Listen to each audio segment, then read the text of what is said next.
People in Ontario can now skip the doctor's office and head straight to the pharmacy to get a prescription for 13 conditions. The province is allowing pharmacists to prescribe medication for things like acid reflux, cramps, urinary tract infections, but not everybody's on board with this. Joining us now is Carly Weeks, national health reporter for the Globe and Mail. Good morning, Carly. Good morning.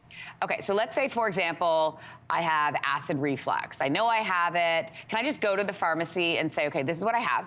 Can you prescribe me something on the spot? Essentially, yes, that is what pharmacists are now able to do in Ontario. So it's a really important step. A lot of pharmacists, groups and associations have been lobbying for these changes for years, essentially arguing that this kind of prescribing is really needed to help alleviate the strain on the system, and this is well within their scope of practice. So that basically means consumers who are, or patients who are experiencing one of these conditions can go to their pharmacist, ask for advice, and get one of these prescriptions. So what are the concerns associated with a service like this? Yeah, certainly. And as you can imagine, there are a lot of concerns related to this, primarily coming from some physicians who do prescribe in this area, who do diagnose these conditions, basically saying that they are the ones who have the training to make sure that they're able to ensure patients are being diagnosed properly, and that pharmacists don't have the proper background. So there are some concerns that things like, a urinary tract infection could actually be something more serious, that, a physician would be able to note those red flags.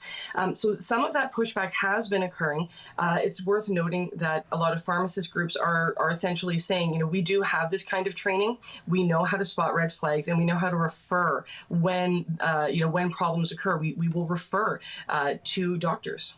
This started January 1st. Were pharmacists ready to implement this right away? I think that because they knew this change was coming, a lot of them were kind of geared up to do this sort of thing. Their colleagues in other provinces have had these kinds of powers for many years. In Alberta, which is probably the most notable example, pharmacists have been able to prescribe everything but narcotics for many years. They've reported a lot of good success, and there are some studies to indicate that this can actually help as well. So it sounds as though there's a number of pharmacies that are up and running. I think some will still take some time to come online, as this is, obviously a notable change. So is this here to stay, do you think? It does seem as though this kind of change is the way of the future, especially given the concerns in our healthcare system right now. And when you look across the country and the powers that pharmacists have elsewhere, I think there's a reasonable argument to be made that these kinds of diagnosing, prescribing powers should be in place. I think that some of the deeper concerns do lie in the fact that these are not real solutions to our healthcare system problems. I think that's a part of a different conversation, but I think that's where a lot of people want to, where some of those concerns are coming from. This is really not a long-term fix for our healthcare system. If the prescription is handed out to somebody, let's say I walk in and I ask for the prescription, I get the prescription, is there communication between the pharmacist and the doctor? Is it on my record, or is it just sort of isolated with the pharmacist? Mm-hmm.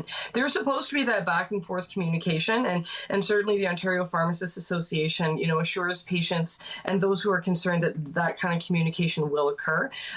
It's hard to say in every instance, will those things be communicated? We know that things often fall through the cracks, and especially given the system pressures right now.